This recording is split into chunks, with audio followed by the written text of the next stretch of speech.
भारत अपने सारे खतरनाक हथियार और सैनिक पाकिस्तान की सीमा पर तैनात कर रहा है। भारत ने 30 पाकिस्तान बॉर्डर के पास बहुत बड़े मूवमेंट की तैयारी शुरू हो गई है। इंडियन एयरफोर्स के रफाल, सुखोई, आर्मी के टैंक, रॉकेट लॉन्चर्स, नेवी के जंगी जहाज, सबको बॉर्डर के पास पहुंचने का ऑर्डर मिल गया है। ये इंडियन फोर्सेस ना सिर्फ इंडियन आर्मी बल्कि इंडिया की एयरफोर्स और इंडियन नेवी, ये तीनों मिल के म्यूचुअल प्रैक्टिस या म्यूचुअल ट्रेनिंग कर रही हैं, मिलिट्री एक्सरसाइज कर रही हैं पाकिस्तान के बॉर्डर के बिल्कुल करीब। इधर से भाई आप अभी सर क्रीक वाले एरिया में भी आप कुछ ना कुछ करने जा रहे हैं। ये चक्कर क्या है? क्यों भारत ऐसी ऐसी चीजें कर रहा है? व्हाई इज ये ऐसा पोजीशन, आपने इतना अग्रेसिव पोजीशन क्यों ले रखा है? हम सीमा पर आ गए हैं जहां तक रौद्र रूप की बात है, तो अगर कुछ ऐसा करना है जहां पे एक रौद्र रूप भारत का दिखे, तो उसके लिए हम लोग जो है, हमारी जो सेनाएं हैं वो भैरव रूप धारण कर रही हैं। यानी कि मसला ये है कि ऑपरेशंस धड़ाधड़ हो रहे हैं।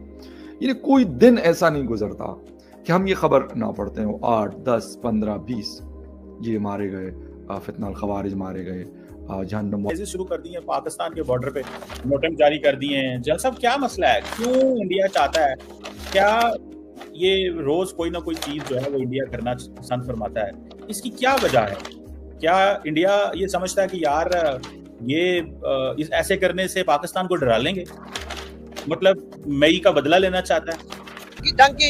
अब फिर हम इंडिया के साथ जंग करने की तैयारी पकड़ रहे हैं। तो ये भी तो कर रहे हैं ना, दोनों साइड से हो रही है जो भी हो रहा है। लेकिन मैं तो अपनी गवर्नमेंट को कहना चाहूंगा कि भाई खुदारा जंग से दूर रहे। मैं तो इंडिया की गवर्नमेंट को भी दोनों साइड पे कहना चाहूंगा, क्योंकि ये मेरा हक है, मेरा फर्ज है कि मैं अपनी राय दे सकूं कि भाई ना वो जंग की बात करें ना हम करें, लेकिन दोनों साइड से बात की जाए। हमारे मुल्क में इतने बड़े मसाइल है, हमारी गवर्नमेंट को चाहिए वो हल करे, ना के बॉर्डर पे जाके जंगे लड़े। हमें जंगे नहीं चाहिए, हमें खाने के लिए रोटी चाहिए, हमें खाने के लिए। एग्जामिन की वो जो एक ट्रैजेक्टरी आपको दिखाई है कि वो कराची एयर स्पेस में फॉर अ मोमेंट घुसा भी।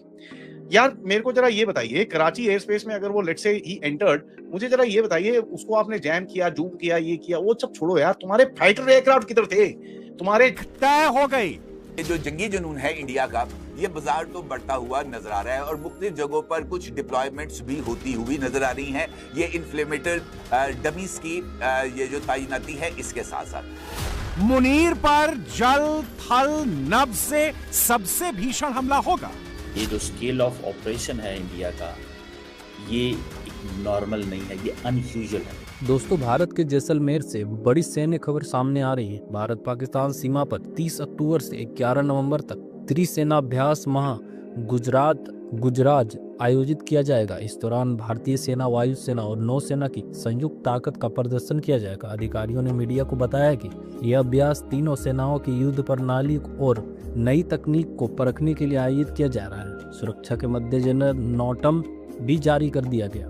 इसके तहत जैसलमेर और आसपास के एयर स्पेस में हाई अलर्ट लगाया गया है। सभी नागरिक वाणिज्य उड़ानों को आवश्यक सावधानी बरतने की हिदायत दी गई है। अधिकारियों ने कहा कि यह कदम ड्रोन और मिसाइल टेस्टिंग के दौरान किसी दुर्घटना को रोकने के लिए आवश्यक है। इस अभ्यास में करीब 30,000 जवान शामिल होंगे। ये जवान ड्रोन, मिसाइल और इलेक्ट्रॉनिक वारफेयर जैसी हाईटेक युद्ध तकनीक का परीक्षण करेगी। ऑपरेशन सिंदूर के दौरान हुई ड्रोन हमलों के बाद सुरक्षा उपाय और सतर्कता बढ़ गई। इस अभ्यास का उद्देश्य तीनों सेनाओं के बीच तालमेल को मजबूत करना, नई तकनीक के प्रभाव को वास्तविक परिस्थितियों में परखना है। नाटोम के जारी होता देख पाकिस्तान मीडिया में डर का माहौल है। पाकिस्तानी बोल रहा है कि भाई भारत अब क्या करने जा रहा है। एक तो हमें एक तरफ से अफगानिस्तान में ऐसे ही धो रहा है, अब भारत भी तीनों सेना के साथ बॉर्डर पर अभ्यास कर रही है। पाकिस्तान को लग रहा है कि अगर इस समय भारत पाकिस्तान पर अटैक करता है तो हमें बचाने वाला कोई नहीं होगा, हमारा बचना मुश्किल हो जाएगा। ऐसा इसलिए क्योंकि एक तरफ से अफगान सेना उन्हें ठोक रही है और उनकी सारी सेना अफगान से लड़ने में बिजी है, तो उन्हें डर लग रहा है अगर भारत बॉर्डर पर अटैक कर दे तो हमें बचाने वाला कोई नहीं होगा। खैर जो भी है, बॉर्डर पर भारतीय तीनों सेना का रुद्र अवतार देख पाकिस्तान की फटी पड़ी है। इस पर आपकी क्या राय में कमेंट के जरिए जल्दी बताएं। चैनल पर नए तो जल्दी से चैनल को करते सब्सक्राइब और बेल आइकन को भी प्रेस कर दें। उसका पर्पस क्या है? बेसिकली इतने रिसोर्सेज लगा रहे हैं, अभी तो जंग हुई है, इतनी आपने इतना कुछ लाइव सब कुछ हुआ है, मिसाइल चले हैं, तो what's the purpose of this जंग साहब? ओके, मैं आपको एक्सप्लेन कर देता हूँ। और इसके ऊपर 2 दिन पहले मैंने एक आर्टिकल भी लिखा है, will also share my article with you, आप उसको पढ़ लेना। उसमें डिटेल उसको रिसर्च के साथ मैंने उसमें रीजंस लिखे हैं कि इंडिया क्यों कर रहा है।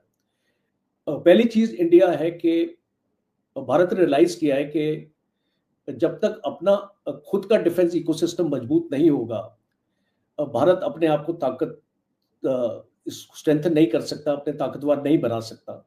और आप जितने भी इसको मिसाइल आपके टेस्ट हो रहे हैं, अग्नि प्राइम को भी देख लीजिए, आकाश प्राइम को भी देख लीजिए, और submarine launch ballistic missile K5 का भी टेस्ट हुआ है। तो ये इसको बेसिकली टेस्ट इसलिए किया जा रहा है कि हम अपनी जो इंडिजिनस कैपेबिलिटी है हम उसको वैलिडेट करने की कोशिश कर रहे हैं कि आज अगर हम एक ब्रह्मोस 800 किलोमीटर तक अगर हम जा सकते हैं तो हम क्या वो उसको वाकई 800 किलोमीटर तक ले जाए। आई थिंक मेरा आर्टिकल आप दिखा रहे हैं वहां पे, तो जी आपका आर्टिकल है, आपका आर्टिकल। तो इसको basically I think you are very fast in getting it there on the net so fast. So I must compliment you for that. The thing is that पहले तो हम अपनी खुद की काबिलियत को देखना चाहते हैं कि क्या वाकई जो हमारे साइंटिस्ट ने एक चीज उसको डेवलप की वो ग्राउंड पर, और वो जो ट्रायल जो हमने किया है उसमें कोई कमियां तो नहीं आई है। सो हमको पता चलेगा थोड़ा सा, then we can actually talk about the geography. ये पूरा एरिया है सर क्रीक वाला एरिया और ऑफ कोर्स राजस्थान वाला एरिया जहां पर नॉर्मल काफी हैवी प्रैक्टिस होती है। एंड ये एक पाकिस्तान का वनरेबल पॉइंट है। अगर आप देखेंगे राजस्थान के जस्ट नॉर्थ में रहीम यार खान वहां पर दिखता है, जहां पर अगर आपको याद होगा वहां पर एक मिसाइल जो गिरी रनवे के ऊपर तो कम से कम नहीं तो 3-4 महीने तक रनवे ठीक नहीं कर पाए थे। सर क्रीक में जैसे राजनाथ सिंह जी ने थोड़े टाइम पहले बोला था कि साहब कुछ तुम लोग कुछ उल्टे काम कर रहे हो, and that is not alright. उसके बाद ऐसा दिखता है कि यहाँ पर एक डोमिनेशन एक्सरसाइज की जाएगी well way into the sea. तो ऑब्वियसली एयर रूट्स पूरे ब्लॉक करे जा रहे हैं and that notification has been very clearly issued.